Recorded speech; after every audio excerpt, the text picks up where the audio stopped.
A lonely, disabled billionaire sat alone on Christmas Eve until a single mother and her son walked in. He thought this night would be just like the others, quiet, empty, and full of regret. Once powerful, now broken by a tragic accident, he hides from the world and from God. Then the doors open, and everything changes. A struggling single mother, just looking for warmth. A little boy with big eyes and a shocking habit of telling strangers the truth.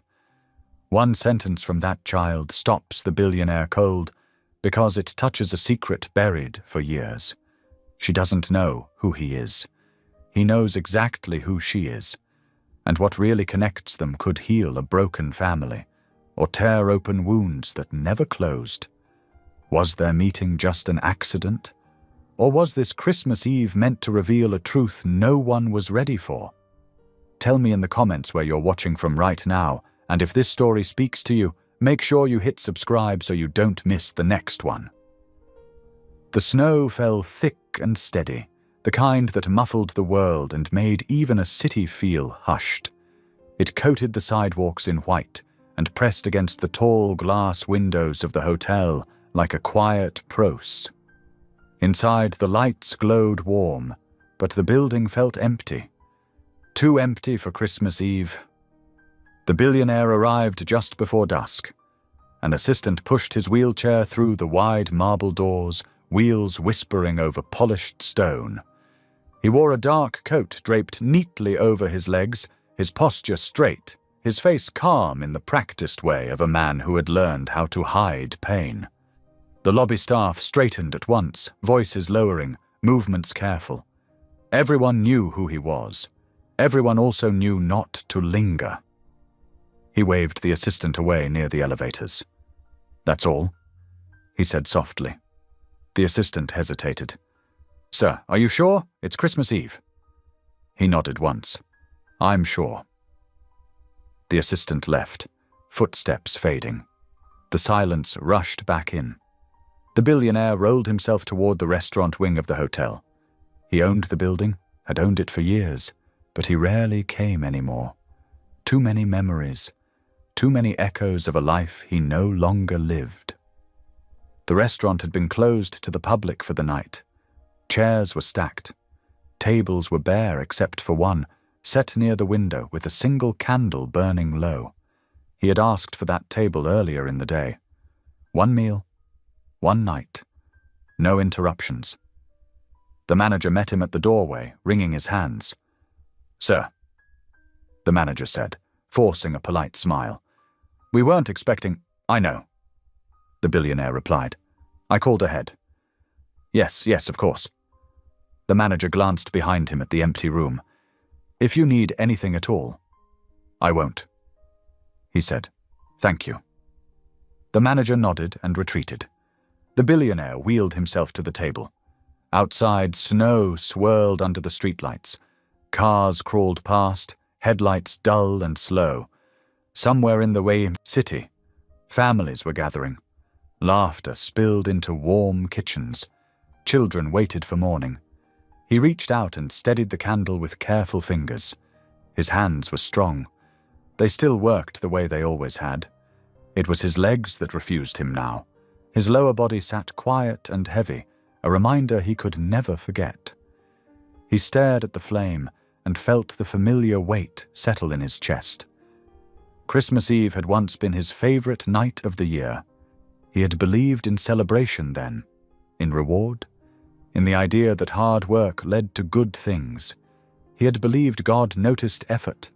That belief had died on a rain-slicked road years ago. The accident came back to him the way it always did, without warning, metal screaming, glass exploding, the smell of smoke. He remembered shouting his friend's name, remembered the steering wheel tearing from his grip, remembered pain, sharp and blinding. Then nothing. He had woken weeks later in a hospital bed, tubes in his arms, his body wrapped in white. Doctors spoke in careful voices. Nurses smiled too kindly. And finally, someone told him the truth. His best friend was dead. The man who had built everything with him. The man who had been driving. The man who had laughed and said, "We're unstoppable," just minutes before the crash. And he had lived but broken. He swallowed hard and pushed the memory down. He had gotten very good at that. A server came quietly, placed a plate before him, and left without a word. He ate slowly, barely tasting the food. Each bite felt like a chore. Outside, the snow thickened. When he finished, he sat back and stared out the window again. His reflection stared back, older than his years, eyes tired, mouth set in a line that had forgotten how to smile.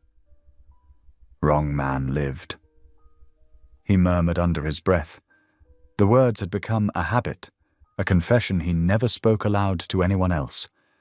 A few floors above, a clock chimed softly. The sound echoed through the empty space. Somewhere near the front desk, voices rose briefly. The billionaire barely noticed at first. He assumed it was staff dealing with weather problems. He turned his attention back to the window. But then he heard it. A woman's voice. "Please, I understand if you can't, but the buses aren't running. And my son—" The words drifted faintly, but the sound of her voice cut through him like a blade. His hand tightened on the armrest. The tone was calm, gentle, strong without being loud. He had heard that voice before, not with his ears, with something deeper. His heart began to pound. The manager's voice answered, hushed and unsure.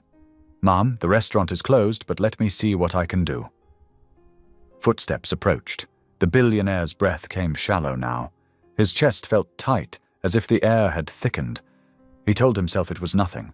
Just coincidence, just memory playing tricks. Then she spoke again, closer this time. "Thank you, truly. We won't be any trouble." The world seemed to tilt. He knew that voice. He had heard it once before, through pain and fire, through darkness. A voice that had said, "Hold on, I've got you." A voice that had refused to let him die. The manager stepped into the dining room first. Behind him came a woman and a small boy. The woman was young, maybe early 30s. Black. Her coat was thin, her boots worn at the edges. Snow clung to her curls. Her face held that tired kindness of someone used to doing without but still choosing grace. The boy clutched her hand. He was small, with wide eyes and a scarf wrapped too big around his neck. They paused when they saw the billionaire at the table. "I'm so sorry," the woman said quickly. "We didn't know anyone was here. We can wait in the lobby." Her voice filled the room. The billionaire felt something crack inside him. It was her, the woman who had pulled him from twisted metal, the woman whose face he had never seen clearly, only glimpsed through smoke and rain, the woman who had vanished before he woke. She stood 10 feet away from him now, very much alive, very much real. And she did not recognize him at all. The manager looked between them. "Sir, I hope you don't mind. The storm is bad, and they're stranded." The billionaire swallowed. His throat burned. "It's fine," he said, surprised his voice worked. "Please, sit." The woman hesitated, then nodded gratefully. She guided the boy towards the table. "Thank you," she said. "I'm Harper, and this is my son." The boy stared at the wheelchair, then at the man seated in it. His gaze was open, curious, unafraid. The billionaire nodded to them both. "Please," he said again. "Eat." They sat. Harper folded her hands in her lap, posture careful, like someone trying not to take up space. The boy, though, leaned forward, studying the man with open interest. "You look sad," the boy said suddenly. Harper gasped. "Lucas." The billionaire almost smiled. Almost. Lucas slid from his chair and walked closer, circling the wheelchair. He stopped in front of the billionaire and tilted his head. "My mummy says you're my daddy." Lucas whispered. The words landed heavy and loud in the quiet room. Harper froze. "Oh no," she said quickly, face flushing. She hurried to Lucas and placed a hand on his shoulder. "I'm so sorry. He does this sometimes. He doesn't mean—" Lucas looked up at her. "You said God knows." Harper closed her eyes for a brief second, then looked back at the billionaire, embarrassment and apology written all over her face. "I once told him," she said softly, "that God knows who his father is, even if we don't. He takes things very literally."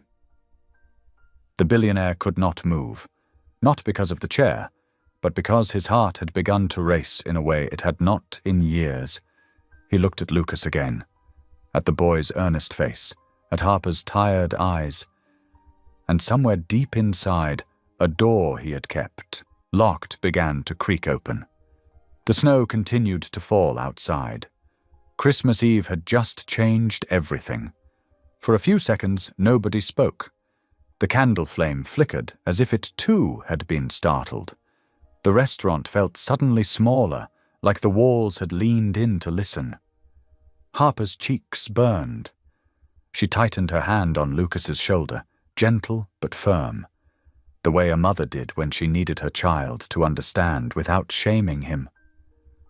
"Lucas," she said in a low voice, "we don't say things like that to strangers." Lucas blinked up at her, confused. "But you said—" "I know what I said," she cut in, softer now. "And I should have explained it better. Come sit down, baby." He hesitated, eyes still on the man in the wheelchair. Then he slid back into his chair like he was obeying a rule he did not fully agree with. Harper turned back to the billionaire. Her voice trembled just a little. "I'm sorry, he's a good kid. He has a big heart, and sometimes his mouth runs faster than his brain." The billionaire watched her hands. They were chapped from cold and work. Her nails were short, clean. She carried herself like someone who had learned to be careful in the world, careful with words, careful with hope. He finally found his voice. "It's all right," he said. "He didn't offend me." Lucas frowned. "I didn't mean bad." "I know," the billionaire said, looking directly at him. "You meant honest." Lucas's face brightened at that, like being understood was a gift. Harper let out a breath she hadn't realized she was holding. She sat straighter, forcing calm back into her shoulders. "Thank you," she said quietly. The manager hovered at the edge of the room, unsure what to do with his hands. He cleared his throat. "I can ask the kitchen to make something simple. Soup, bread." "Do it," the billionaire said. The manager nodded fast and hurried away as if relieved to have a job he could focus on. Harper glanced towards the door as if she might still bolt. "We don't want to cause trouble," she said. "If you'd rather we leave—" "It's Christmas Eve," the billionaire replied. The words came out sharper than he intended, so he softened his tone. "You're not trouble." Harper studied him for a moment, not in a rude way, in the way a person looked when they were trying to decide if kindness was real or if it came with a hook. "All right," she said at last. "Then, thank you." Lucas swung his legs under the chair and looked around with wide eyes. The restaurant was too fancy for him. Crystal glasses, linen cloth, a tree in the corner decorated in gold lights. He stared at it like it was a miracle. "This place is huge," he whispered. Harper leaned closer to him. "Use your inside voice." He nodded, then whispered even more dramatically, "This place is giant." Harper pressed her lips together, trying not to smile, but it slipped out. Anyway, it was quick, like sunshine between clouds. The billionaire saw it. Something warm twisted in his chest, and it hurt because it had been so long since he'd felt anything like that. The server returned with 2 bowls of soup, still steaming. Bread followed, The scent filled the air, simple and comforting. Harper thanked the server as if the soup were a miracle. Lucas wasted no time. He grabbed his spoon like he had been starving for days, even though Harper always made sure he ate. The billionaire watched the meat. The sound was soft, spoons scraping, bread tearing, Lucas humming a little under his breath. It was the sound of life continuing, stubborn and steady, even when the world outside was cold. Harper ate slower. She looked tired now that she was warm. Her shoulders slumped a little, like her body had finally decided it was safe to let go. "You got caught in the storm?" the billionaire asked. Harper nodded. The bus broke down 2 stops from the station. They said another one might come, but then they said the roads were too slick. We waited. It got colder. Lucas started wheezing a bit. She touched the strap of Lucas's bag, protective. "So I looked around and saw the lights here." "You did the right thing," the billionaire said. Harper glanced at his legs, then looked away fast, as if she feared staring. "Are you okay out in weather like this?" He almost laughed. Not because it was funny, because it was kind. People rarely asked if he was okay. They assumed money made him unbreakable. "I'm inside," he said. "So yes, I'm fine." Lucas paused mid-bite. "Why, you got wheels?" Harper flinched again. "Lucas, it's okay," the billionaire said quickly. He leaned forward a little so Lucas did not have to crane his neck. "I got hurt." "Like when you fall?" "Bigger than a fall," the billionaire admitted. "A car crash." Lucas's eyes widened. "Did you die?" The billionaire's throat tightened. He did not answer right away. The restaurant went still again, not because anyone demanded silence, but because truth did that sometimes. It quieted everything. "I didn't die," he said finally. "But I almost did." Lucas stared at him with serious eyes. "Who saved you?" The billionaire felt his pulse in his ears. He looked at Harper. Harper was busy stirring her soup, gaze down. But something in her face shifted at the question. A flicker, a shadow, like she had stepped near a memory and felt its cold edge. "I don't really know," the billionaire said, voice careful. "I never got to thank the person." Harper's spoon stopped. The billionaire held his breath. He watched her, waiting for recognition, waiting for her to look up and say, "It was me." But Harper only swallowed, then forced a small shrug. "Sometimes people do things and keep moving," she said quietly. "Maybe they didn't need thanks." Lucas frowned. "That's not right. If someone saves you, you got to say thank you." "You're right," the billionaire said, and his voice sounded rough. "You're very right." Harper looked at Lucas, then at the man, and something softened again. "He's been like that since he was little," she said. "If he sees someone drop something, he picks it up. If he sees someone cry, he goes over. He's a rescuer at heart." "I'm gonna be a real rescuer," Lucas declared. "Like firemen, like the people that pull you out." Harper reached over and brushed snowmelt off his curls with her fingertips. "That's his dream," she said. "He tells everyone." The billionaire watched the way she touched her son. Gentle, certain, like love was not an option, but a fact. A sharp ache hit him, low and deep. For years he had avoided places like this, warm tables, family talk, children's hopes, because it reminded him of what he had lost and what he believed he did not deserve. Yet here it was, right in front of him. He cleared his throat. "Do you have family nearby?" he asked Harper. Harper shook her head. "No, just us." "And Lucas's father?" Harper's jaw tightened so fast it was like a door slamming shut. "We don't talk about that," she said simply. Lucas, thankfully, stayed focused on his soup. The billionaire took the hint and did not push, but he filed it away. The boy's whisper, the timing, the way Harper's face had gone guarded. He told himself again not to leap to conclusions, but his mind was already running, like it always did when a puzzle appeared. Harper finished her soup and set the bowl down gently, as if making noise might cost her this kindness. "We'll leave as soon as the road's clear," she said. "We can find a shelter if needed." "There's no need," the billionaire replied. "The hotel has rooms." Harper's eyes snapped up. "Oh no, I couldn't. It's not charity," he said quickly, though he knew it was. He just needed her to accept it without shame. "It's safety. It's a storm. You and your son will not sleep in the cold tonight."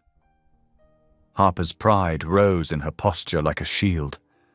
Then she looked at Lucas, saw the tired droop of his eyelids, saw his hands, small and red from cold. Her shield cracked. She whispered, "I can pay a little." "No," he said, "not tonight." Harper's lips parted, a protest ready, but then her gaze landed on his face again, and she saw something there that surprised her. Pain, yes, but also a kind of pleading, not the kind that asked for pity, the kind that asked to be allowed to do one right thing. She nodded once.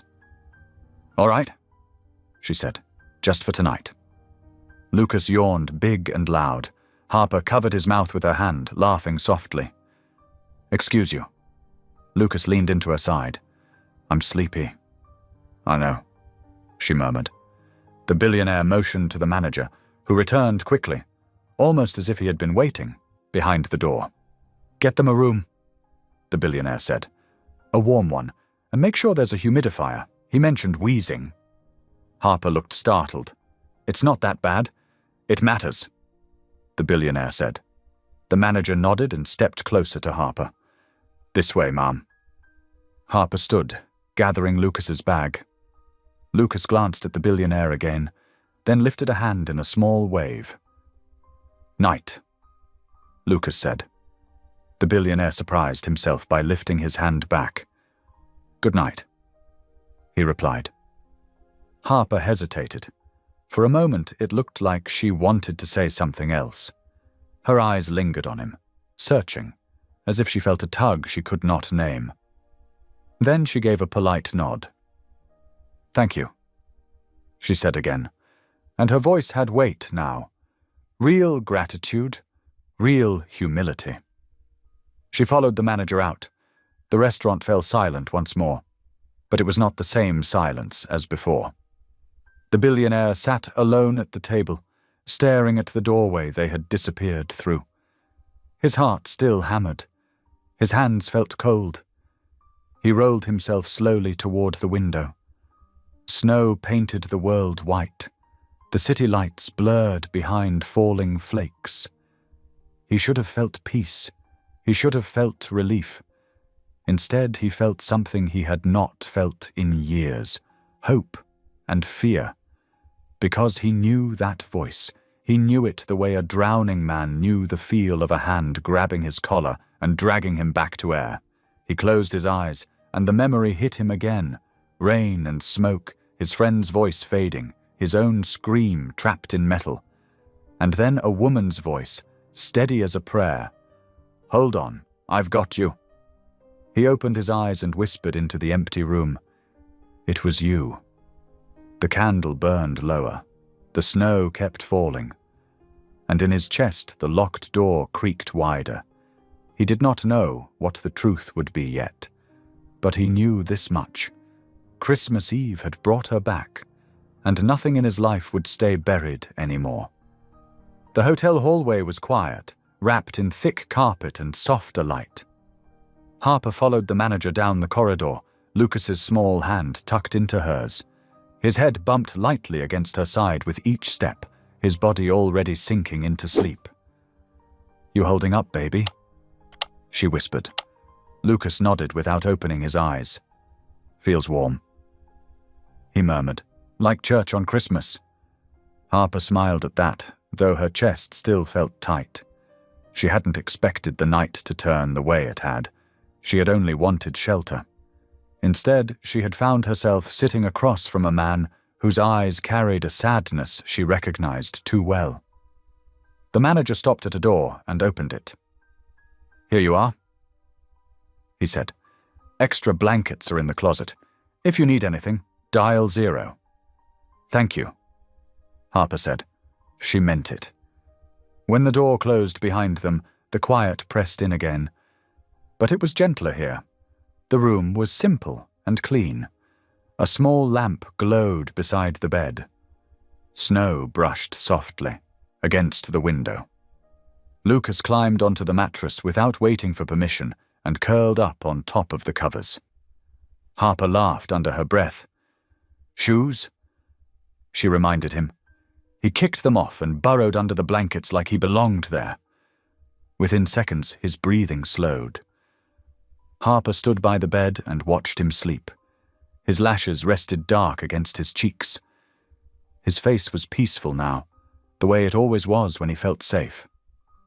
She sat on the edge of the bed and rubbed her hands together, trying to warm them. Her thoughts spun, landing again and again on the man downstairs, the man in the wheelchair. Something about him had stirred a memory she hadn't touched in years. Not a clear picture, just a feeling. Smoke in her lungs, rain on her face, a weight in her arms that had been too heavy and too fragile all at once. She pressed her lips together and shook her head slightly. "No," she told herself. "Don't do this." She had learned a long time ago not to dig into the past. The past asked for too much. It made promises it never kept. She stood, removed her coat, and folded it over a chair. Then she knelt beside the bed and bowed her head. "Thank you," she whispered. "For warmth, for kindness, for tonight." She did not ask for more. She never did. Downstairs, the billionaire sat alone in the dim restaurant long after Harper and Lucas had gone. The candle had burned out. The staff had quietly cleared the table around him, careful not to disturb his thoughts. He had rolled himself back a few feet, giving himself space, but he hadn't left. He could not. Her voice still echoed in his ears. He replayed the sound of it again and again. Calm, strong. The same voice that had cut through chaos years ago and anchored him to life. He knew he should sleep. He knew tomorrow would bring questions and complications. But his mind refused rest. Finally, he turned his wheelchair and moved toward the elevators. The motion was slow, practiced. Each movement reminded him of what he had lost. Each reminder stung. In his suite, he poured himself a glass of water and stood staring at the city lights far below. Snow fell heavier now, blurring the world into white streaks. He pressed his hand to the glass. "She doesn't remember me," he said aloud. And how could she? He had been blooded, broken, barely conscious. He had not even known her face. But he remembered the feel of her hands. Firm, sure, refusing to let go. He closed his eyes and let himself feel something he had avoided for years. Gratitude. And with it came another feeling. Fear. Because if she was the woman who had saved him, then the timing mattered. Everything mattered. The accident, his friend's death, the week Harper had vanished from the city where the crash had happened, the age of the boy. Lucas's whisper replayed in his mind like a bell. "Mommy says you're my daddy." He exhaled slowly. "No," he murmured. "Don't assume."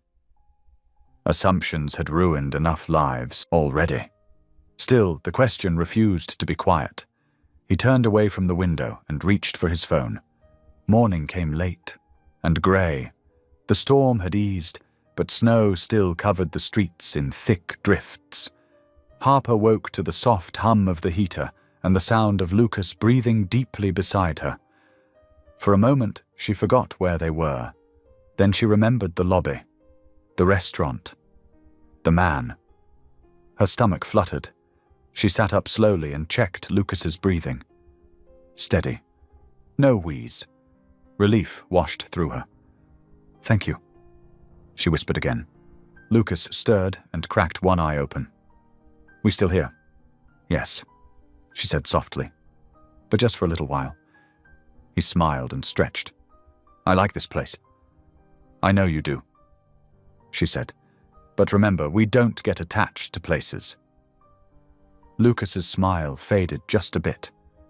He nodded. She helped him dress, then braided his hair carefully, fingers moving with familiar ease. She dressed simply herself, choosing clothes that made her feel steady and present. A knock came at the door. Harper stiffened, then opened it a crack. The manager stood there with a cart. Breakfast, he said, and the gentleman downstairs asked if you and your son would join him, if you're willing. Harper hesitated. Lucas peeked around her leg. The sad man? The manager smiled gently. Yes. Harper looked down at Lucas. He looked hopeful, curious. She weighed her options. She could leave now, thank them and go, return to the shelter routine, keep life predictable. But something told her that walking away too fast would feel wrong. All right, she said, for breakfast.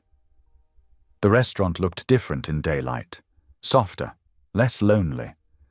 Sunlight filtered through the tall windows, turning the snow outside into a bright field of white. The billionaire was already there, clean-shaven, dressed neatly, alert in a way he hadn't been the night before. He looked up when they entered. Harper noticed how quickly he straightened, as if preparing for something important.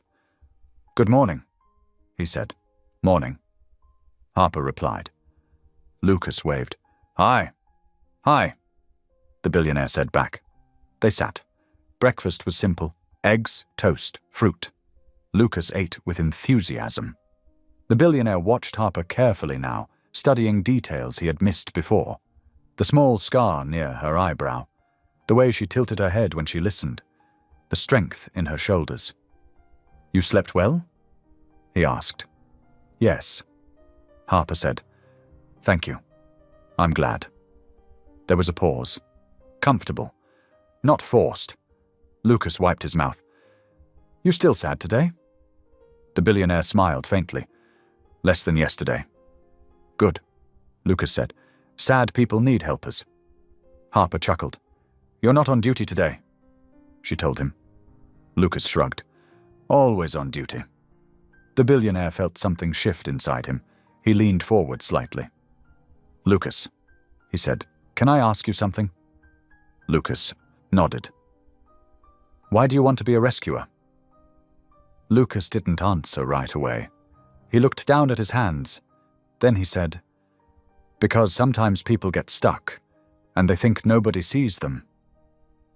Harper felt her throat tighten. The billionaire swallowed. That's very true. Lucas looked up at him, eyes serious. But somebody always should. The words landed deep. Harper reached for her coffee, needing something to steady herself. She glanced at the man across from her and caught him watching her again. You okay? She asked. He nodded. Yes, I wanted to say something. She waited. I think I know you, he said slowly. Her breath caught. She stared at him. I don't think so. I might be wrong, he said quickly. But years ago I was in a car accident. I was trapped. Someone pulled me out. Harper felt the room tilt. She set her cup down carefully. Her hands shook. I don't remember much. He continued.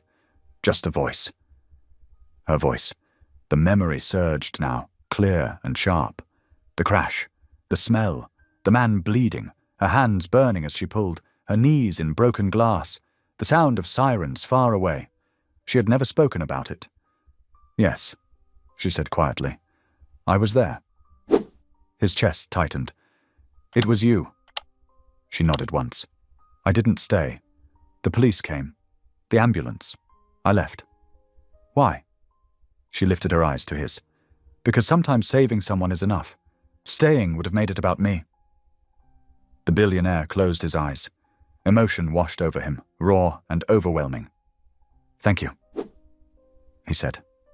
His voice broke. Harper swallowed hard. "I didn't know who you were," she said. "I still don't." He hesitated. "I'm the one who lived." Her breath hitched. "And my friend," he added softly, "did not." The table fell quiet. Lucas sensed the shift. He reached for Harper's hand. She squeezed his fingers, grounding herself. "I'm sorry," she said to the billionaire. "I truly am." He nodded. "So am I." The words hung between them, heavy with meaning. Outside, the snow began to melt, and somewhere beneath the surface of both their lives, something long frozen had begun to thaw. The silence after Harper's words did not feel empty.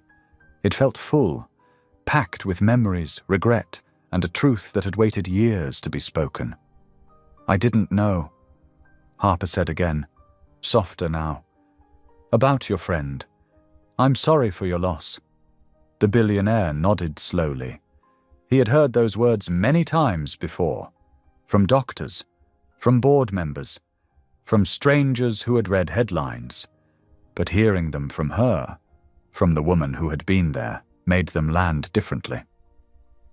"Thank you," he said. "I never got to say that to you." She gave a small, careful shrug. "You're saying it now." Lucas swung his legs under the table, sensing the heaviness but not understanding it fully. "Did your friend go to heaven?" he asked. Harper inhaled, sharply, ready to hush him again, but the billionaire lifted a hand. "I believe he did," he said. "He was a good man." Lucas nodded, satisfied. "Then he's okay." The certainty in the boy's voice felt like a gift. Breakfast finished quietly after that. The manager returned to inform them that buses would resume later in the afternoon. Harper felt a familiar mix of relief and sadness. Safe passage meant moving on. It always did. She wiped Lucas's hands and stood. "We should get going soon," she said. "Thank you again, for everything." The billionaire hesitated. Every instinct told him to ask them to stay. Every fear told him not to. "Before you go," he said, choosing his words carefully, "may I help you with transportation, or anything you need to get home safely?" Harper studied him. She saw no pride in his eyes, no expectation, just sincerity. "That would help," she admitted. "Thank you." He arranged a car, insisting it wait until the roads cleared enough. Until then, they sat together in the lobby, Lucas coloring with crayons a staff member had found, Harper watching the snowfall thin. The billionaire watched them too, from a short distance away. He told himself he was only making sure they were comfortable, but the truth was simpler. He did not want them to leave. When the call finally came that the car was ready, Harper gathered Lucas's things. Lucas stood in front of the billionaire again, hands stuffed into his jacket pockets. "You're not as sad now," Lucas said. The billionaire smiled faintly. "You helped." Lucas nodded, satisfied. That's what rescuers do. Harper placed a hand on Lucas's shoulder. "Say thank you." "Thank you," Lucas said, then added, "Don't get stuck again." The billionaire laughed softly, surprised by the sound of it. "I'll try." Harper hesitated at the door. She turned back. "I'm glad you lived," she said. "I really am." Then she left. The doors closed behind them. The billionaire remained where he was long after they were gone. The next few days passed slowly. The storm cleared. Life resumed its rhythm. Meetings filled his calendar again, but something had changed. He found himself distracted, replaying moments he had missed for years, the sound of a child's laugh, the ease of shared space. He asked his assistant to find Harper. "Discreetly," he said. "No pressure." The assistant raised an eyebrow but nodded. It did not take long. Harper lived modestly, worked hard, left little trail. The information came back in a neat folder.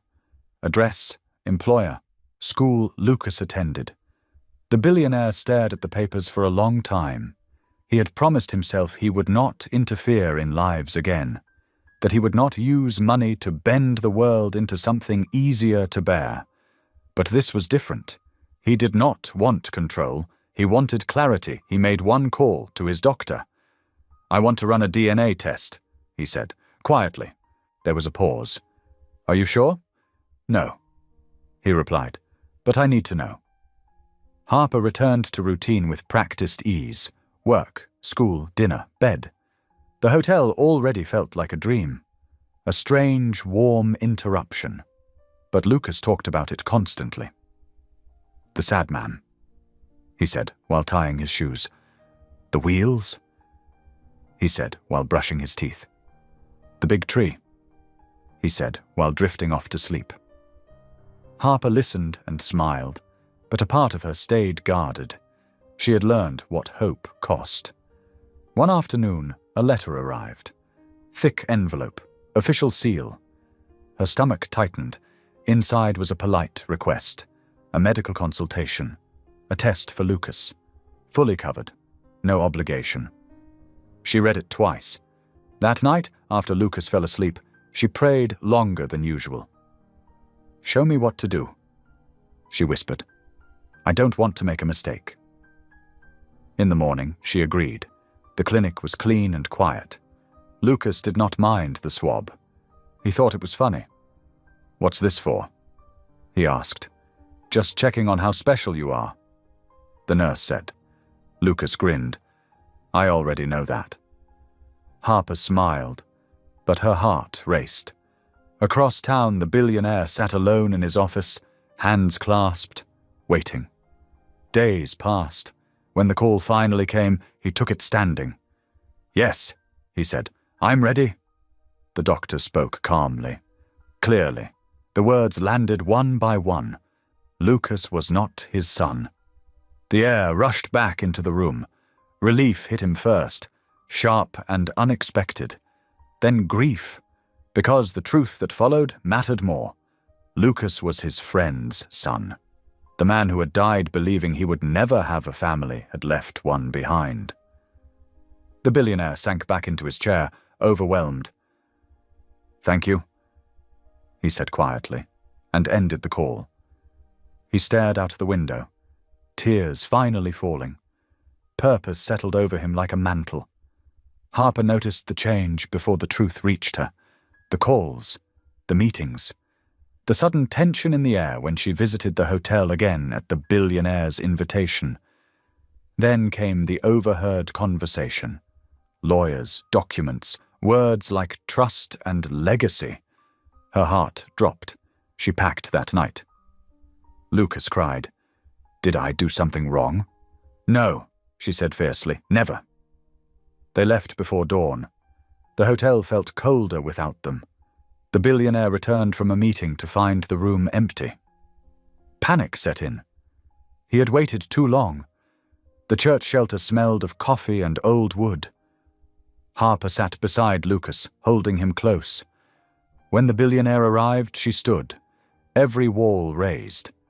He stopped several feet away. "I won't come closer unless you ask," he said. She studied him. "Talk," she said. And so he did. He told her everything, the accident, the guilt, the test, the truth. He did not defend himself. He did not explain away her fear. He only spoke the truth. When he finished, Harper sat down heavily. Tears slipped free. "I thought you were trying to take him," she whispered.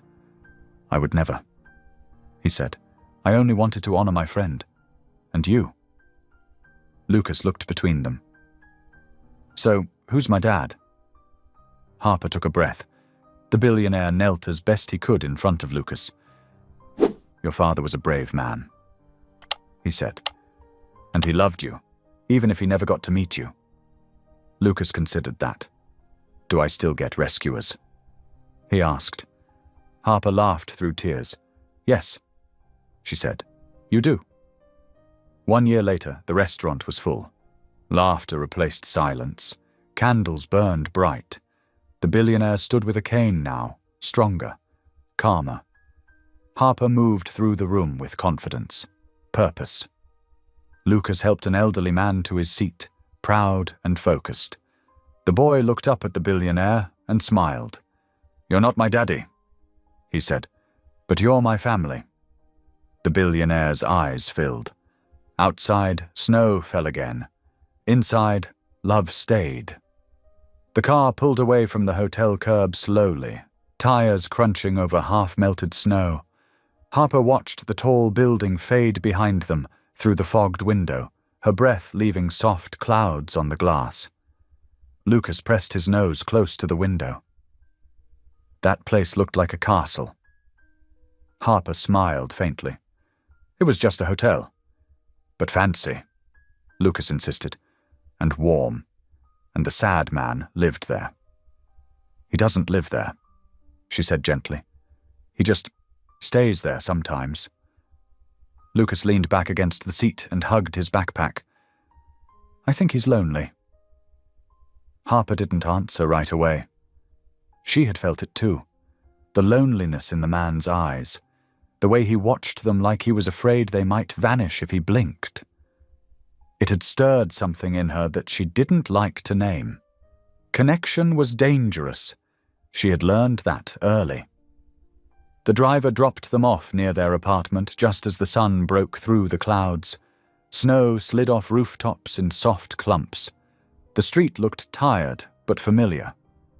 "Home?" Lucas said, relief clear in his voice.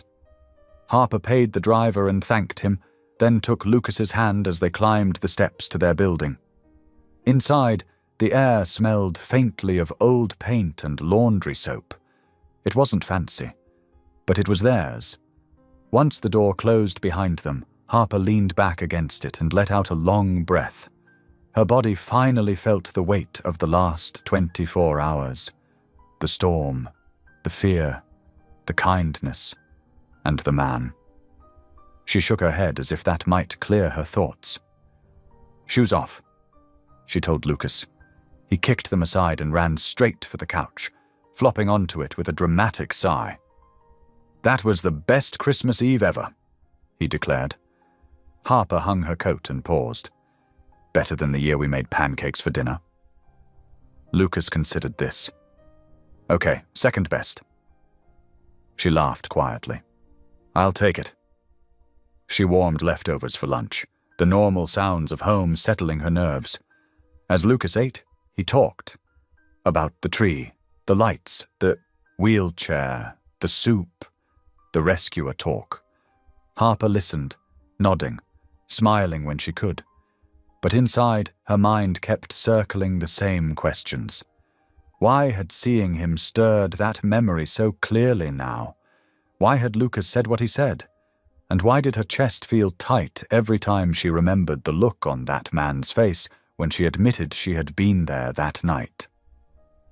That afternoon, when Lucas went to his room to build something out of old blocks, Harper sat at the small kitchen table and bowed her head. "Lord," she whispered, "I don't know what that night was about. I don't know why our paths crossed again. But please, don't let me make this harder than it needs to be." She waited for an answer. None came. Only quiet. Across town, the billionaire sat in his office, hands folded, eyes fixed on nothing. The hotel felt empty without them. Too quiet again. The difference was, now he noticed it. He replayed the morning in his mind. The way Harper's hands shook when she admitted she had been there, the way she spoke about saving him as if it had been no more than a moment's work. And Lucas. The boy's words echoed again. Sad people need helpers. The billionaire closed his eyes and leaned his head back. For years he had told himself he deserved the loneliness, that living was punishment for surviving. But something about that child, about that woman, had challenged that belief without trying. He reached for his phone and called his assistant. "I need information," he said. About the woman and her son. Nothing invasive, just basics. There was a pause. Sir, they were stranded guests during the storm, he added, grounding himself in reason. I want to make sure they got home safely. Another pause. Then, I'll see what I can find. He ended the call and stared out the window. I don't want to interfere, he said aloud. But deep down, he knew that was only partly true. That evening, Harper tucked Lucas into bed. Can we go back someday? Lucas asked. Harper brushed his hair back. Probably not. Why? Because people like us don't belong in places like that. Lucas frowned. Why not? She hesitated. She had no answer that didn't sound broken. Because, she said finally, we belong where we are needed. Lucas yawned. Then maybe he needs us. Harper felt a pang in her chest. Go to sleep, she said softly. Lucas rolled onto his side. Good night, Mummy. Good night, baby. She turned off the light and stood in the doorway for a long moment, watching his chest rise and fall. Don't get attached, she told herself again. She had said it to Lucas. Now she said it to herself. The next day passed quietly. Work, school, routine. But by the afternoon, Harper noticed something different. A letter waited on the small table when she came home. Thick envelope. Clean. Official. Her stomach tightened. She set her bag down slowly and opened it. Inside was a carefully worded note requesting a medical consultation for Lucas. No pressure, no demands, everything covered. The tone was respectful, almost cautious. At the bottom was a number. Harper sat down heavily. She read the letter twice, 3 times. This was more than kindness. This was intention. When Lucas came home, she said nothing. She made dinner. She laughed at his jokes. She listened to his school story about a kid who shared crayons. But that night, after Lucas fell asleep, she sat at the table with the letter spread before her and pressed her fingers to her temples. What are you doing? She whispered. She thought of the man's face, the pain, the gratitude, the way he had looked at Lucas like he was something rare and fragile. She thought of the accident, of the man who had died, of the life that had changed forever that night. Her chest tightened. Finally, she folded the letter and bowed her head. If this is from you, she whispered, give me peace. If it's not, give me strength to walk away. The room stayed quiet, but her heart slowly began to settle. By morning, she had made her choice. The clinic smelled clean and faintly sweet, like soap and new paper. Harper noticed it right away. She always noticed places like this, places where everything felt controlled and careful. Lucas swung his legs on the chair beside her, humming softly. This is a doctor place, he said, stating the obvious. Yes, Harper replied. So remember to sit still. I will, he promised, then added, probably. She gave him a look, and he grinned. The nurse came out with a warm smile and called Lucas's name. Her voice was calm, practiced. Harper followed, her heart beating faster with every step down the hallway. The test itself was quick. Too quick. A soft swab inside Lucas's cheek. No needles, no tears. That's it? Lucas asked, disappointed. That's it, the nurse said. You were very brave. Lucas puffed his chest. I know. Harper forced a smile and thanked the nurse. As they walked back out into the cold afternoon air, her hands shook just a little. She did not like waiting. Across the city, the billionaire sat alone in his office, hands clasped so tightly his knuckles had gone white. The room was quiet except for the soft tick of the clock on the wall. He told himself to focus on work. He opened reports, closed them, opened emails, did not read them. His thoughts kept drifting back to Lucas's face, to Harper's eyes when she had said she was there that night. For years, he had avoided questions because answers hurt. Now he was waiting for one that could change everything. He whispered, "Please," though he wasn't sure what he was asking for. The days that followed moved slowly. Harper tried to keep life normal. She packed lunches, walked Lucas to school, folded laundry. She laughed when Lucas told her stories about his teacher and the class hamster. But every time the phone rang, her heart jumped. At night, she prayed longer, not for answers, just for calm. Lucas sensed her tension. One evening, as she tucked him in, he looked up at her with serious eyes. "Are we in trouble?" he asked. She shook her head quickly. "No, baby, of course not." "Then why you worried?" She brushed her thumb across his cheek. "Because sometimes grown-ups worry about things they don't understand yet." Lucas thought about that. "Okay," he said. "I'm not worried." She smiled. Good. But she was. The call came on a quiet morning. The billionaire stood when his phone rang, heart pounding. He answered on the first ring. "Yes," he said. The doctor spoke slowly, carefully. Every word felt heavy. Lucas was not his son. Relief washed through him so fast it almost made him dizzy. Then the doctor continued. Lucas was the biological child of his closest friend, the man who had died in the accident. The room spun. The billionaire sank back into his chair, breath leaving his body in a rush. Tears filled his eyes, blurring the world. "He has a family," he whispered. "He has a son." After all these years, something good had come from that night, something living. "Thank you," he said hoarsely, and ended the call.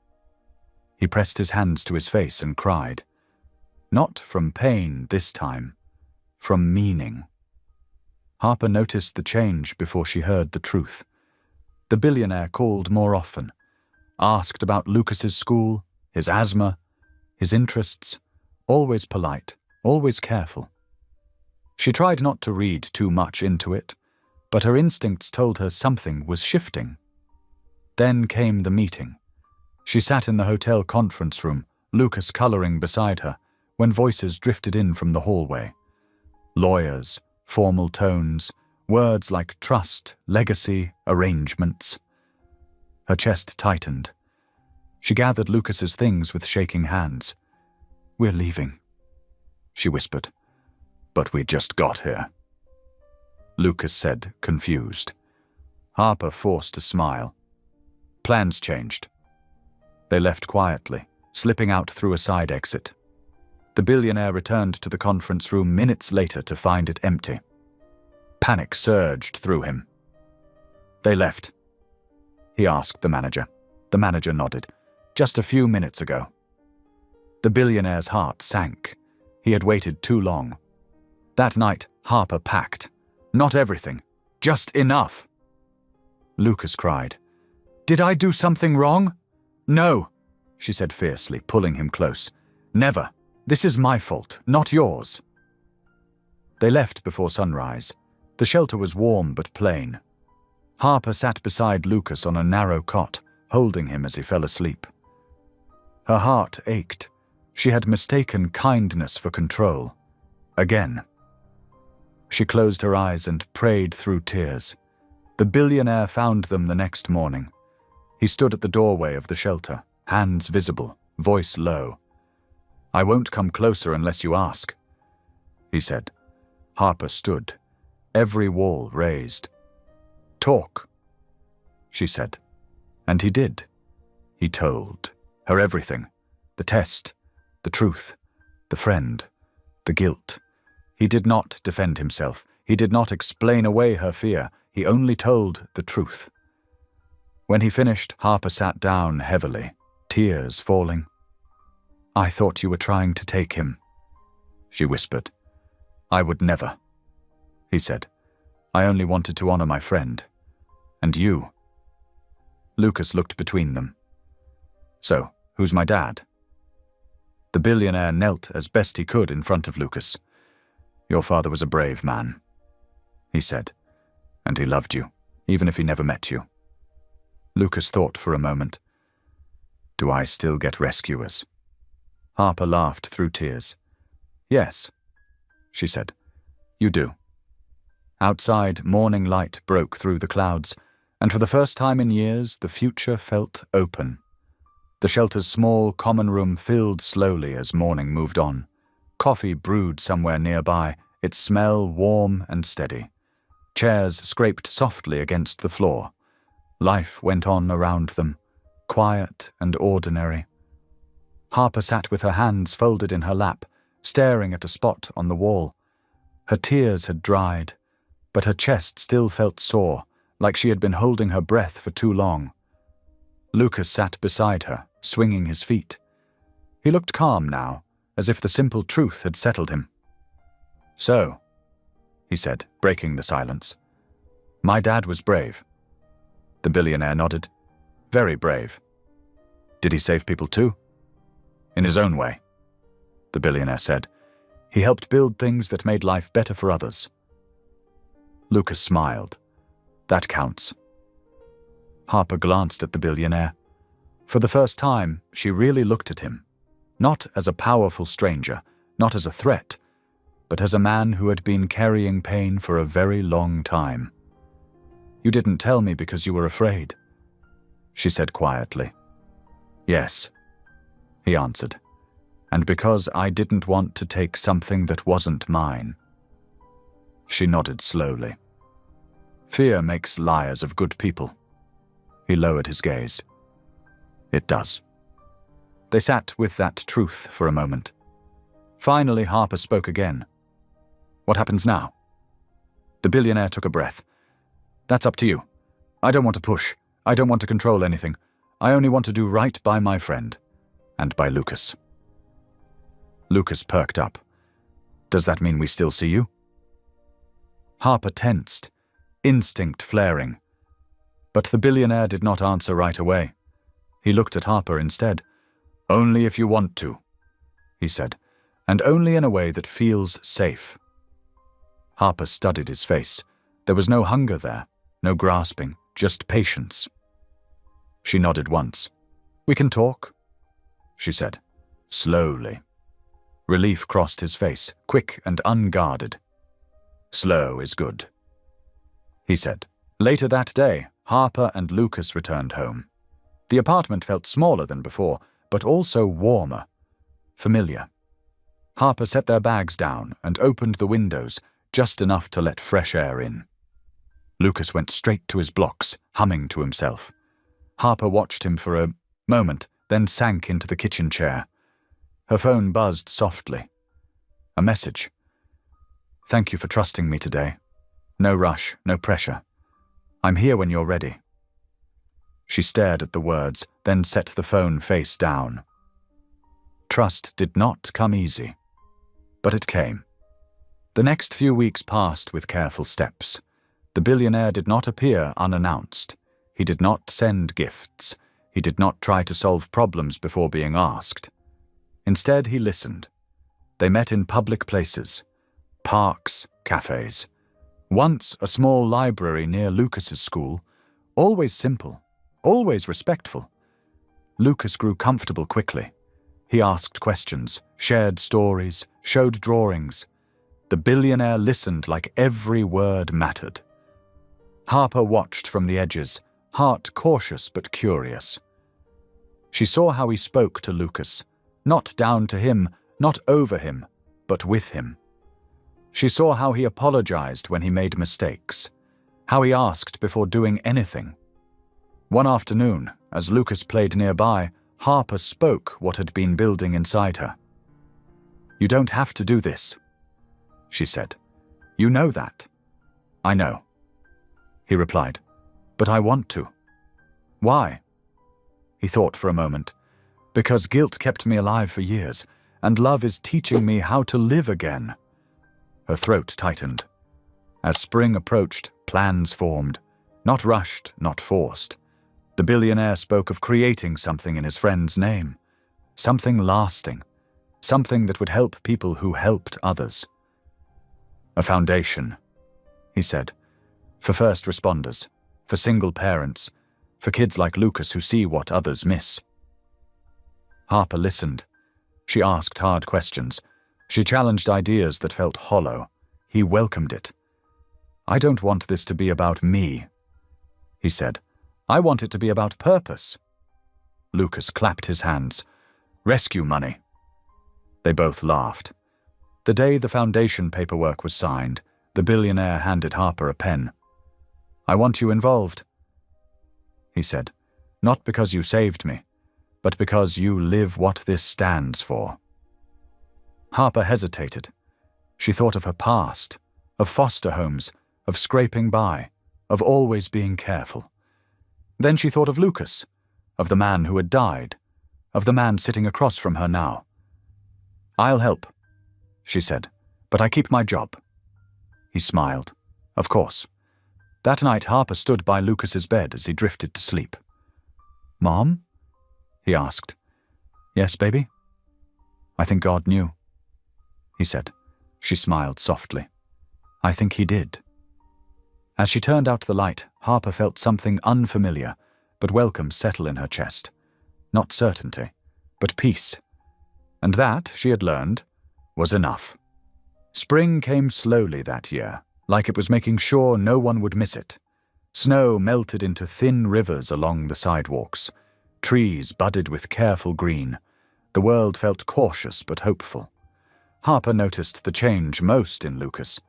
He walked lighter, talked brighter.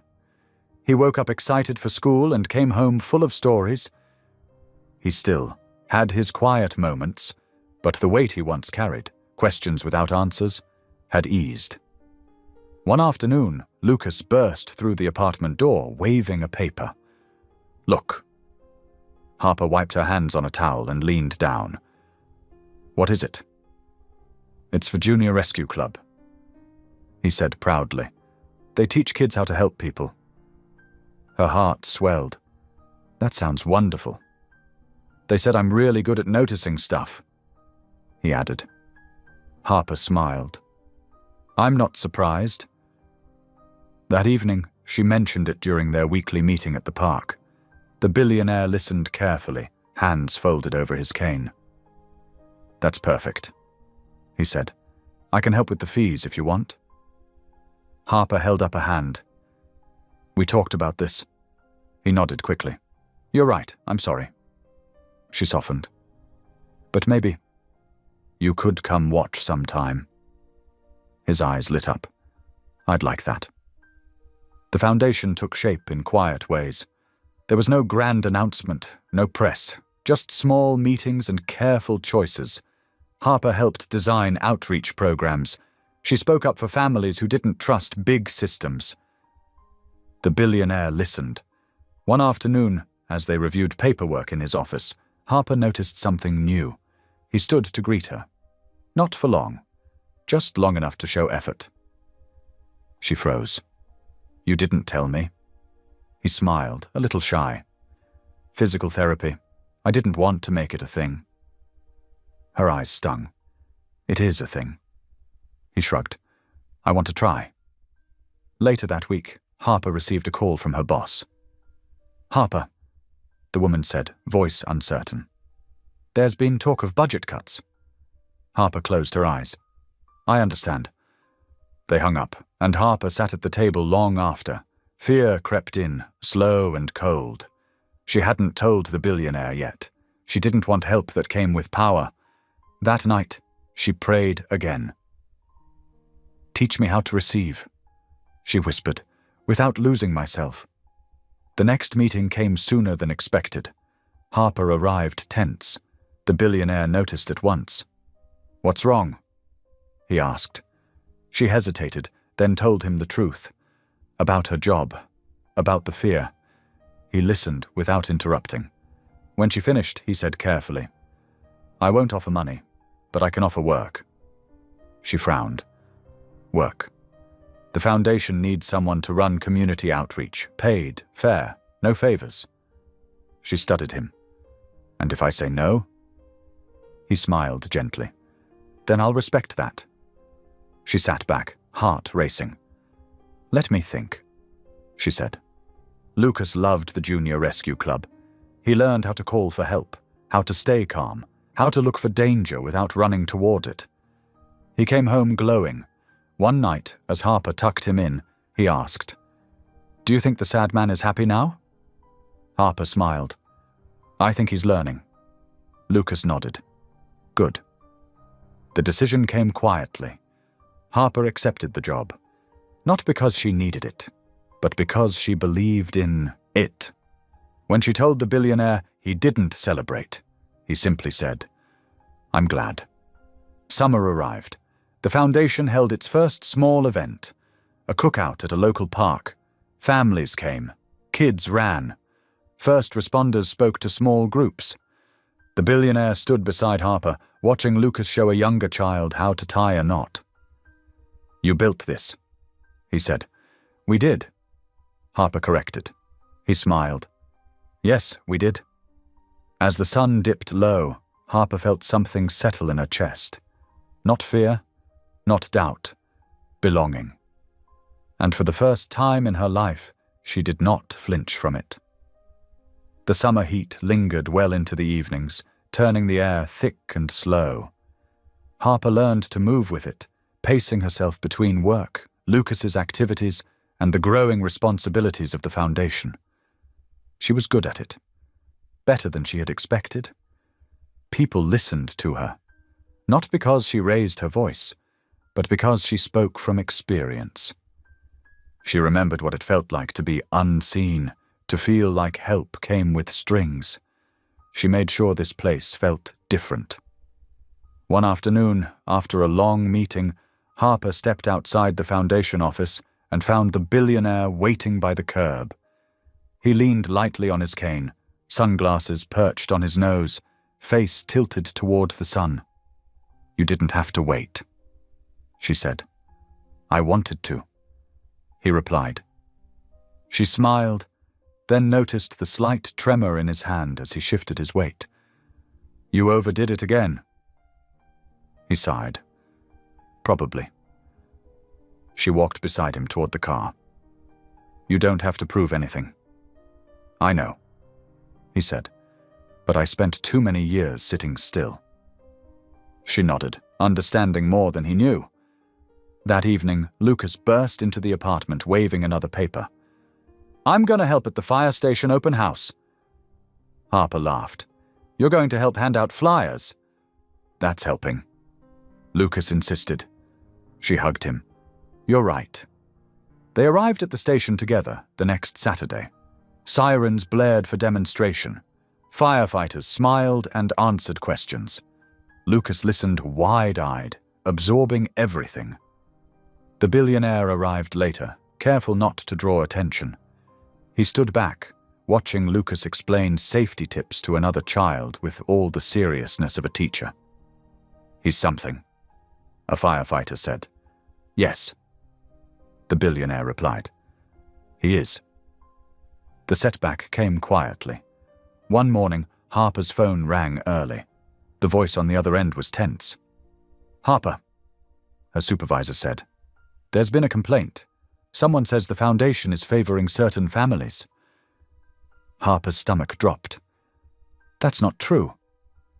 "I know," the woman said. "But there's going to be a review." Harper hung up and sat at the table, staring at her hands. She hadn't done anything wrong. She knew that, but she also knew how quickly good intentions could be twisted. "That afternoon," she told the billionaire. His jaw tightened. "This is my fault. My name. No," Harper said firmly. "This is part of the work. Let me handle it." He nodded, but worry lined his face. The review process was slow.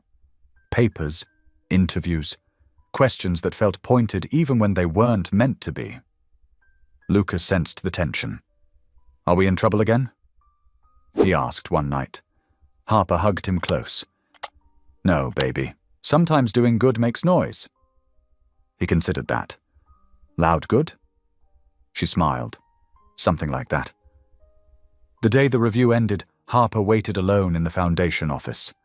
The billionaire paced nearby, cane tapping softly. Finally, the call came. "It's resolved," the voice said. "No wrongdoing. Everything checks out." Harper closed her eyes, relief flooding through her. When she told the billionaire, he laughed, a real laugh this time. "I never doubted you." She smiled back, tired but proud. "I doubted myself enough for both of us." That night, Harper sat on the balcony of her apartment, watching the city lights blink on one by one. The billionaire joined her, careful on the step. "Thank you for trusting me," he said. She looked at him. "Thank you for letting go." They sat in comfortable silence. Below them, the city hummed. Above them, the sky stretched wide and open. For the first time in a long while, neither of them felt like they were waiting for something to fall apart. They were building. Autumn arrived without asking permission. The air sharpened overnight. Leaves turned gold and rust, collecting along sidewalks and park benches. Harper pulled Lucas's jacket tighter as they walked to school, the rhythm of their days shifting again. Change had become familiar, but comfort never meant safety. The letter arrived on a Wednesday. Harper found it slipped under the foundation office door, plain envelope, no return address. Her name was written in careful block letters. Something about it made her pause before opening it. Inside was a single page. It questioned her qualifications, suggested favoritism, implied she was using her position to gain access she didn't deserve. It ended with a warning that people like you should remember their place. Her hands trembled. She folded the letter slowly and placed it in her bag. She did not cry. Not yet. That evening, she told the billionaire. He read the letter once, then again. His face hardened, something dark flickering in his eyes. "This ends now," he said. "No," Harper replied firmly. "It doesn't." She met his gaze. "You promised you wouldn't step in just because you can." He exhaled sharply and leaned on his cane. "I hate that you're carrying this." "I've carried worse," she said quietly. They sat in silence after that, both knowing the truth. Progress always invited resistance. Kindness threatened those who benefited from silence. The next weeks tested everything. Donations slowed. Questions multiplied. Harper worked longer. Hours, shoulders tight, smile practiced. She answered emails with grace and steadiness. She refused to be baited. Lucas noticed the strain. One night, as Harper tucked him in, he asked, "Why are some people mean when you help?" She smoothed his blanket. "Because helping changes things, and change scares people." Lucas frowned. "I'm not scared." She kissed his forehead. "I know." The billionaire pushed himself harder in therapy. Each step hurt, each fall embarrassed him. But he kept going. "I can't fix the world," he told his therapist, "but I can show up." He practiced walking longer distances. He learned patience with his body, even when frustration flared. At night, alone in his apartment, he sometimes whispered his friend's name. Not with guilt anymore, with gratitude. The foundation hosted a small Thanksgiving gathering. Long tables, simple food, laughter that came easily. Harper moved through the room, greeting families by name. Lucas helped serve rolls, taking his job seriously. The billionaire watched from the end of the table, heart full.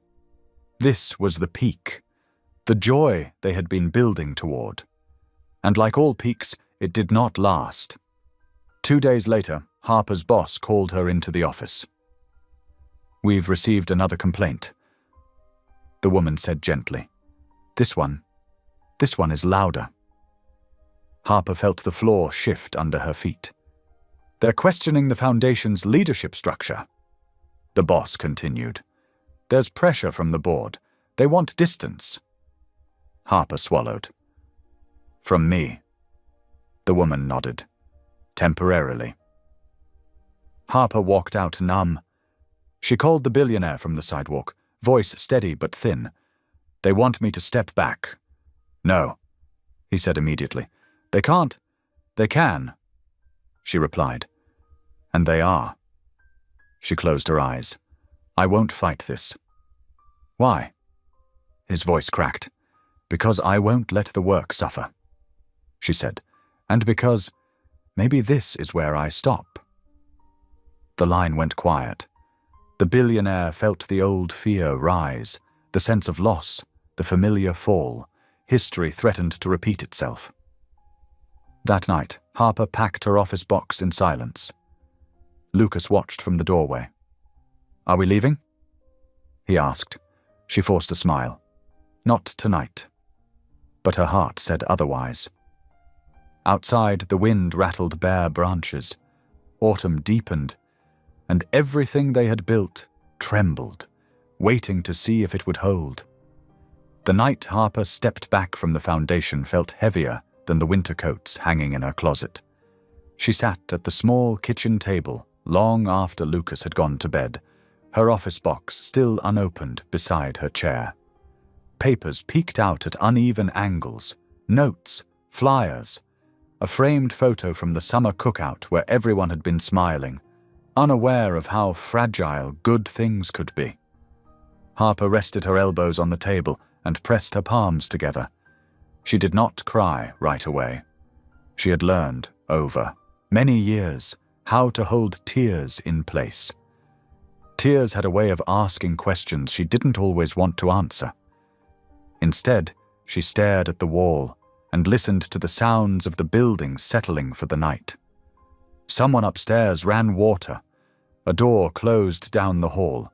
Life continued, uncaring and steady. Her phone buzzed. A message from the billionaire. I'm so sorry. This isn't fair. Please let me come talk to you. She read it twice, then set the phone down without replying. Fair had never been part of the deal. She stood and opened the office box at last.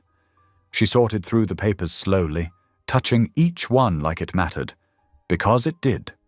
Every note was proof that something good had existed, even if it was slipping away now. At the bottom of the box was a folded piece of paper she didn't recognize. She opened it. It was a thank you note, written in shaky handwriting, from a single mother who had received help with childcare through the foundation. I didn't think anyone saw me. The note read, You did. That changed everything. Harper's breath hitched. She pressed the note to her chest, and this time, the tears came. Across the city, the billionaire sat alone in his apartment, the lights off except for one lamp near the window. The city stretched below him, glittering and distant. He leaned his cane against the wall and lowered himself carefully onto the couch. His legs throbbed from a long day of therapy, but the pain barely registered. His mind was somewhere else. He replayed Harper's voice on the phone. Calm, controlled. The sound of someone bracing for impact. I won't fight this. The words cut deeper than any accusation could have. He had promised her he wouldn't use his power to bulldoze problems. He had promised to respect her independence. Now that promise felt like a cage. He clenched his fists. For years he had hidden behind guilt, telling himself restraint was humility. But now he wondered if it had really been fear. Fear of stepping forward. Fear of choosing.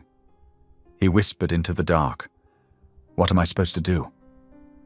No answer came, but the quiet felt different than it once had.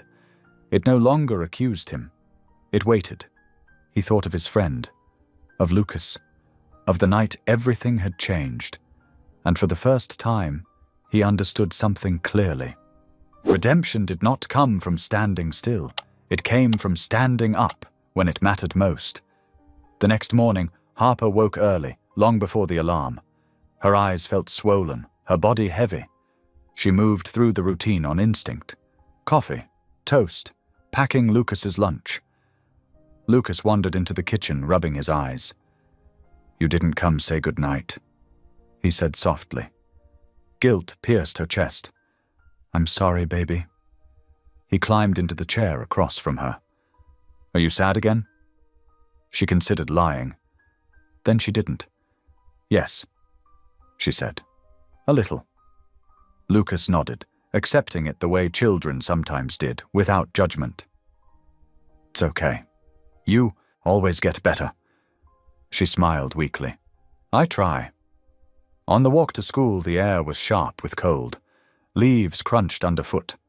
Harper held Lucas's hand tighter than usual. At the school gate, Lucas paused. "Do I still get rescue club?" "Yes," she said firmly. "That doesn't change." He brightened. "Okay." She watched him disappear into the building, then stood there longer than she meant to, staring at the brick wall like it might give her answers. The billionaire arrived at the foundation office just before noon. The receptionist looked startled to see him without warning. "Sir, I need a meeting with the board," he said.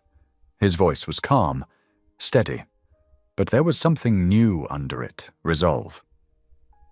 "They're in session," the receptionist said hesitantly. "Good," he replied. "So am I." Harper spent the afternoon cleaning her apartment, even though it didn't need it. She scrubbed surfaces already clean, folded clothes that had been folded the night before. Movement helped her think. Her phone rang mid-afternoon. She considered letting it go to voicemail. Then she answered. "Harper," the billionaire said. "Please don't hang up." She sighed. "What is it?" "I need you to hear this," he said, "whether you agree with it or not." She leaned against the counter. "I'm listening." "I'm at the foundation," he said, "with the board." Her stomach dropped. "You promised." "I did," he said quickly, "and I'm not breaking that promise. I'm not here to defend you as a favor. I'm here to tell the truth." She closed her eyes. "I built this foundation to honor my friend," he continued, "but I've been wrong about something. I thought money and distance could keep things pure. They can't." He paused, then said, "You are the reason this works." Her breath caught. "I told them that removing you removes the heart of the mission." He went on. "I told them if they want me involved, then they accept that truth, or I walk away." Harper's knees went weak. "You didn't have to do that," she whispered. "I did," he replied, "because silence would have been easier, and I'm done choosing easy." The meeting lasted hours. Harper sat on the edge of her couch the entire time, phone pressed to her ear, listening to muffled voices, long pauses, the rustle of papers. When the billionaire finally spoke again, his voice was tired but steady. "It's over," he said. "They rescinded the request. You're reinstated, with full authority." Harper's chest tightened. Tears spilled freely now. "You shouldn't have risked that," she said through sobs. "I didn't risk it," he replied gently. "I honored it." She covered her mouth, overwhelmed. After a moment she said quietly, "Thank you." "No," he said. "Thank you for showing me the difference between control and courage." That evening, Harper picked Lucas up from Rescue Club. He ran to her, breathless. "Mom, I learned how to stay calm when someone panics." She laughed, wiping her tears quickly. "That's important." As they walked home, she told him the truth in simple words. "I get to keep my job," she said, "and keep helping people." Lucas stopped walking. "You won?" She shook her head. "We did." He grinned. "I knew you would." That night, after Lucas fell asleep, Harper sat by the window and looked out at the city lights. Her phone buzzed with one last message. "I'm proud of you," she typed back slowly. "I'm proud of us too." Outside, the wind shifted. The cold remained, but it no longer felt endless. They had fallen. And now, They were standing back up, stronger than before. Winter returned the way it always did, quiet at first, then all at once. The first snow fell overnight, light and powdery, covering the city in a clean white sheet. Harper noticed it when she opened the curtains early the next morning. The sight made her pause, coffee mug warming her hands. A year ago, snow had meant fear. Broken buses, cold streets, uncertainty. Now it meant something else. Possibility. She turned as Lucas padded into the kitchen in mismatched socks, hair sticking up in every direction. "It snowed," he said, awe in his voice, like it was a personal gift. "It did," Harper replied, "which means extra layers." He groaned dramatically. "Worth it." They ate breakfast together, the room filled with the sound of the heater and Lucas's chatter about an upcoming rescue club event. Harper listened, smiling, but her mind drifted to the day ahead. The Foundation's winter outreach program launched that afternoon. It would be the biggest thing they had done yet. The community center buzzed with energy when Harper arrived. Volunteers carried boxes of coats, hats, and food. Children darted between tables, laughter echoing off the walls. Seniors sat wrapped in blankets, sipping coffee and talking softly. Harper moved through the room with purpose. She greeted people by name. She listened. She remembered details.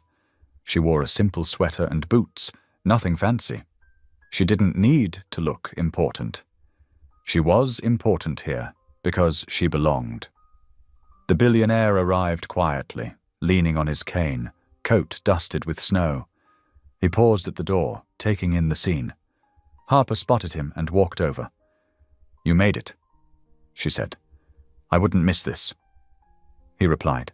She studied him for a moment. He looked stronger. Not just physically, lighter. "How are your legs today?" she asked. "Sore," he admitted, "but steady." She nodded approvingly. "Good."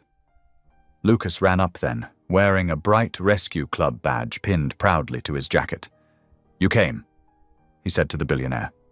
"I did," the billionaire said, smiling. "I heard there were important helpers here." Lucas puffed up. "There are." Harper watched them, heart full. Moments like this still surprised her. Not because they felt wrong, but because for so long she had believed they were impossible. As the afternoon went on, Harper found herself pulled in many directions. A family needed help filling out a form. An elderly woman needed someone to walk her to the restroom. A volunteer asked for guidance. Harper handled it all calmly, with steady hands and a gentle voice. At one point, she caught the billionaire watching her from across the room. "Stop staring," she said lightly when she reached him. He smiled. "I'm learning." "Learning what?" "How leadership really looks," he said. "It's quieter than I thought." She met his gaze. "It always is." Near the end of the event, a commotion broke out near the entrance. A man had slipped on the icy steps outside. Before anyone could react, Lucas dropped his cup and ran towards the door. "Lucas!" Harper called, fear spiking. But Lucas didn't panic. He stopped just short of the fallen man, just like he had been taught. "Don't move," Lucas said firmly. "Help is coming." Adults rushed in seconds later. The man was helped up, shaken but unharmed. Harper reached Lucas and dropped to her knees, pulling him into her arms. "You scared me," she whispered. He hugged her back. "I did it right," he said, uncertain. She pulled back and looked him in the eyes. "You did it perfectly." The billionaire watched the scene, throat tight. That was his friend's son. Brave, steady, kind. The event ended at dusk. Volunteers cleaned up.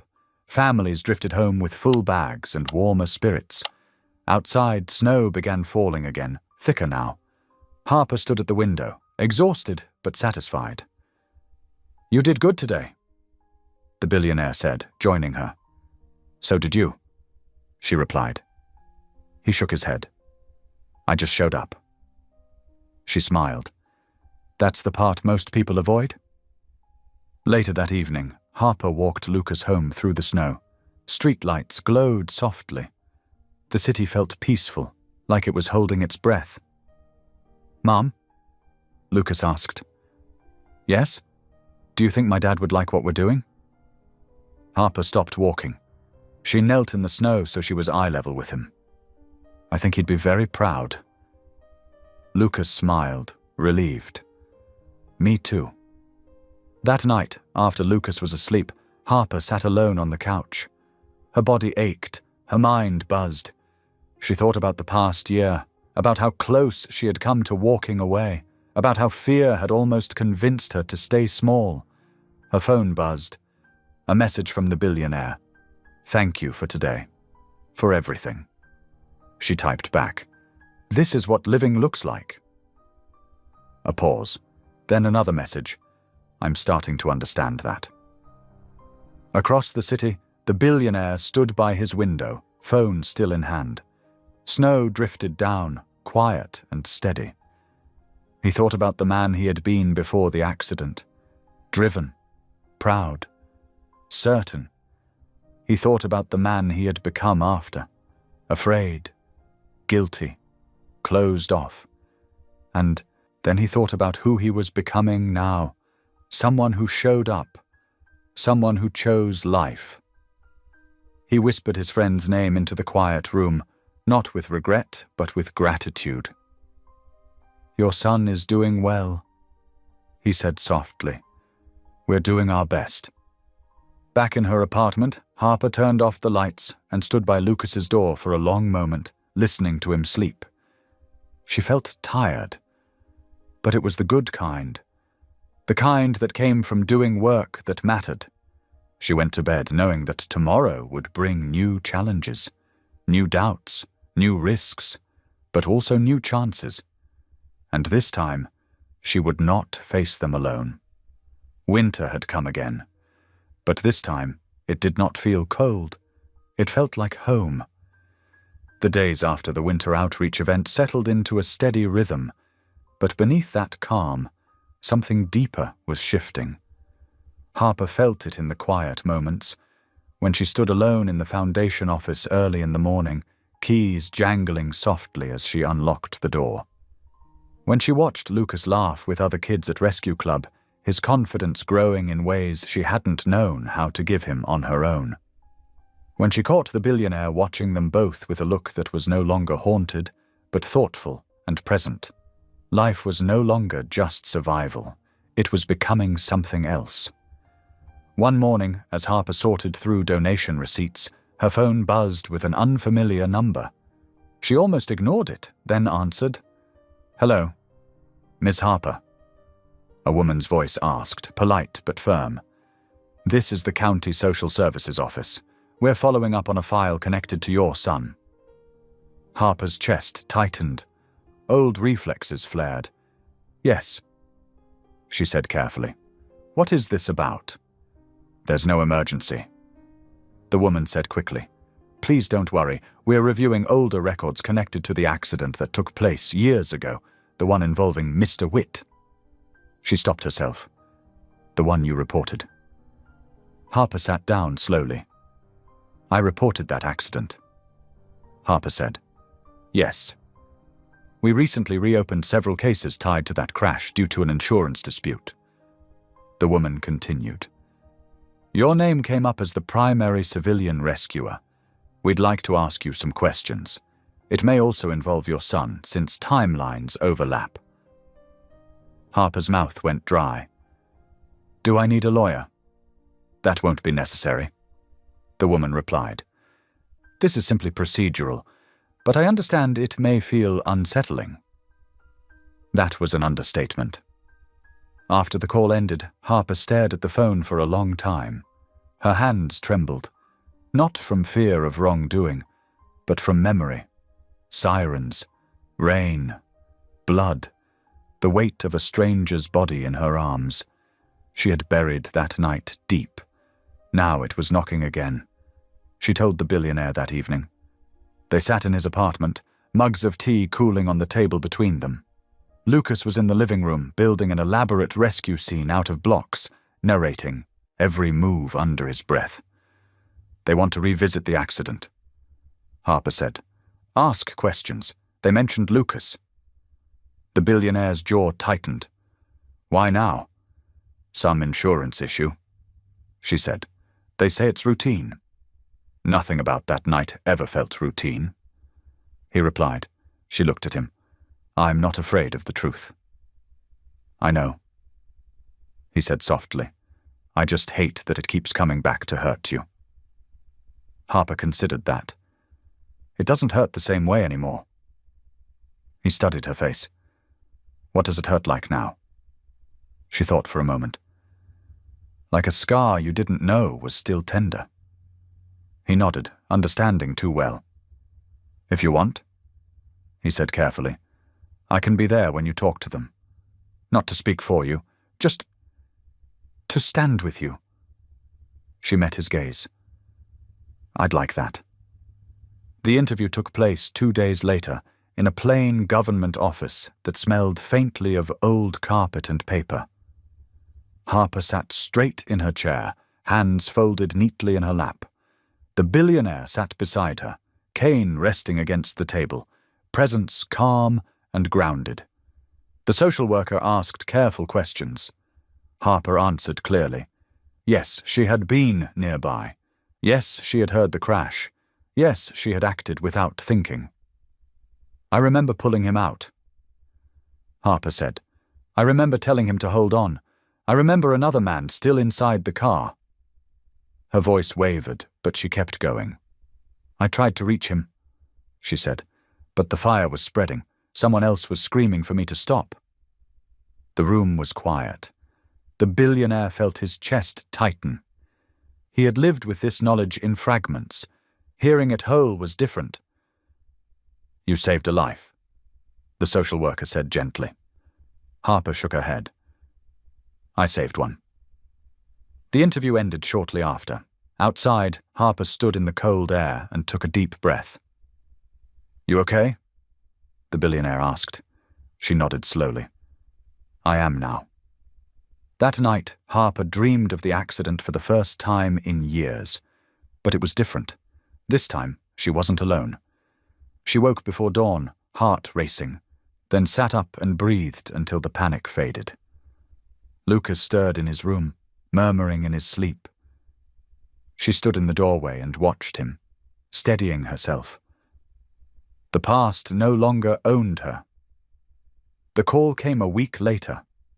The social services office confirmed there were no further questions. The matter was closed. Relief washed through Harper, but it carried something else with it, clarity. That evening she invited the billionaire to walk with her. Not far, just down the block. He hesitated. I can't go fast. I don't need fast, she said. Just honest. They walked slowly beneath bare winter trees, breath visible in the cold air. I've been thinking, Harper said, about how much we've shared. He nodded. Me too.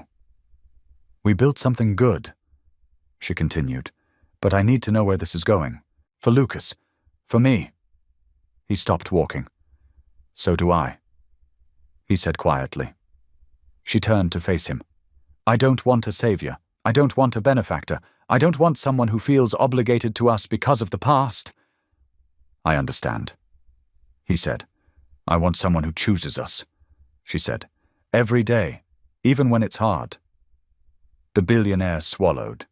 His eyes shone, not with guilt, but with resolve. I've spent years thinking I didn't deserve to choose happiness, he said, that living fully would dishonor my friend. She listened closely. But I was wrong, he went on. Honoring him means loving what he left behind. It means showing up for you and Lucas because I want to, not because I owe something. He took a breath. I can't promise I won't struggle, I still do, but I can promise that I will choose you, honestly, freely. Harper felt tears sting her eyes. She nodded. That's all I needed to hear. They stood there in the cold, not touching, but closer than they had ever been. The shift was subtle, but it changed everything. They spent more time together, not as a project, not as a mission, but as people. Dinners at Harper's apartment, board games with Lucas, quiet conversations after Lucas fell asleep. The billionaire laughed more. Harper rested easier. One night, as they washed dishes side by side, Lucas watched them with a thoughtful expression. "You guys are like a team," he said. Harper smiled. "We are." Lucas nodded. "Good teams don't leave people behind." The billionaire felt something settle firmly into place.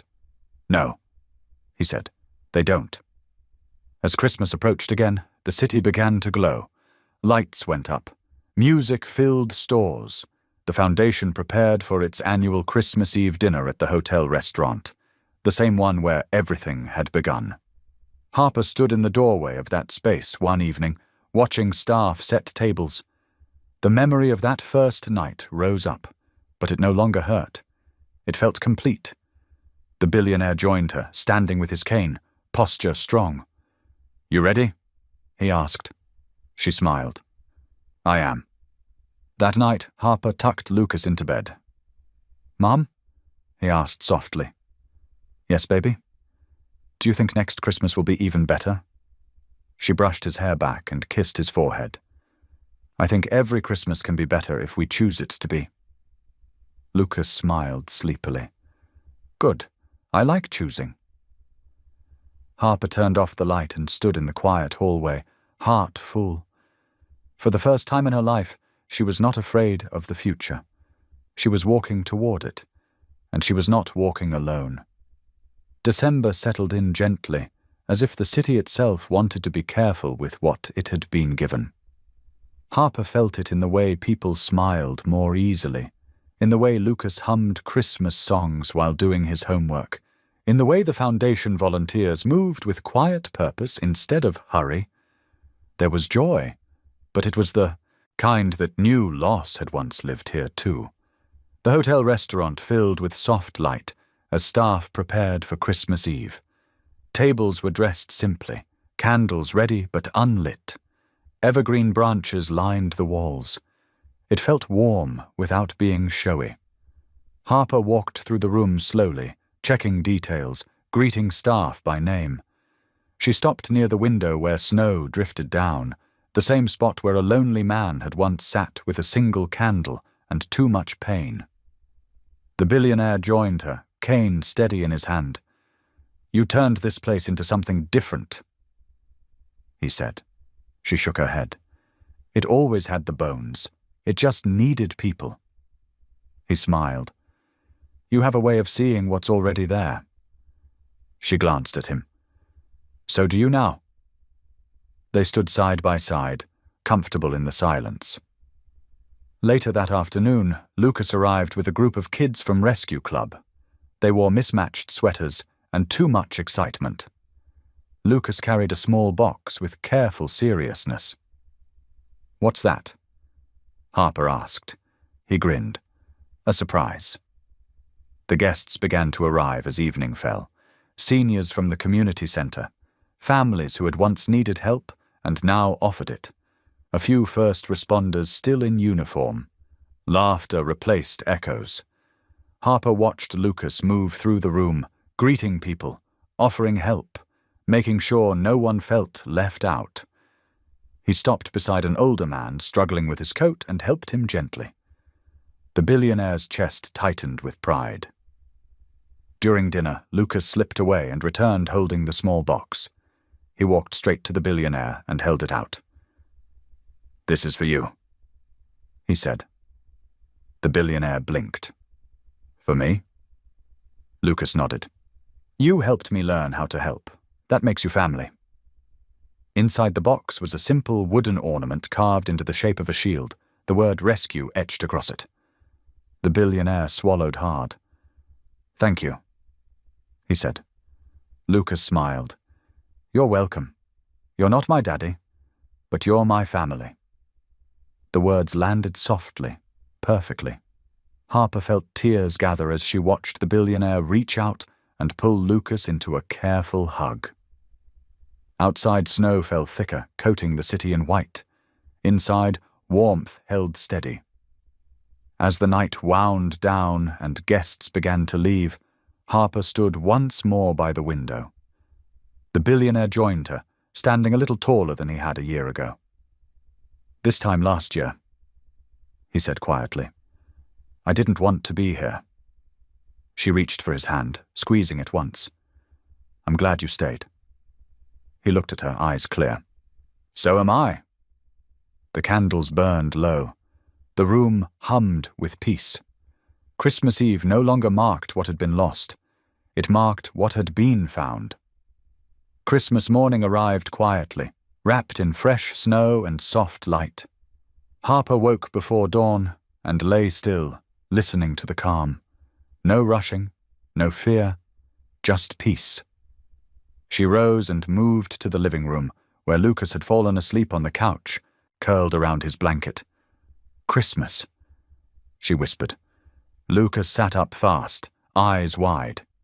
"It's here." "It is." She smiled. They shared cocoa at the small table and said a simple prayer of thanks. Lucas opened his gifts slowly, careful with each one. The last gift made him pause, a framed photo from the Christmas Eve dinner.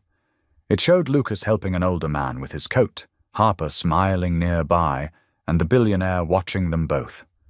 Lucas traced the frame with his finger. "This looks like family." Harper swallowed and nodded. "Because it is." Later, they walked to the hotel through quiet streets. Inside, warmth and soft music filled the restaurant. The billionaire stood by the tree, adjusting an ornament. "Merry Christmas," he said. "Merry Christmas," Harper replied. Lucas hugged him without thinking. The billionaire returned it, careful and sincere. "I was thinking about next year," he said, "about making this a tradition." Harper smiled. "I'd like that." "So would I," Lucas added. They laughed together. As they left, snow falling gently around them, the billionaire looked down at Lucas. "I'll always show up," he said. Lucas nodded. "Okay." And for the first time, Christmas felt complete, not because of what they had, but because of who they had found. Snow drifted softly as night settled over the city. Harper stood by the window, watching Lucas sleep, his face peaceful and sure. The year behind them felt full now, of truth, forgiveness, and steady love. Across town, the billionaire paused beneath the Christmas lights outside the hotel, cane firm in his hand. He no longer felt alone. Some lives were broken and remade, some families were chosen, and on this quiet Christmas night, all of them finally belonged. Thank you for being here. If something in this story stayed with you, I'd love to see you again. Subscribe. And tomorrow, I'll bring you another story crafted with heart.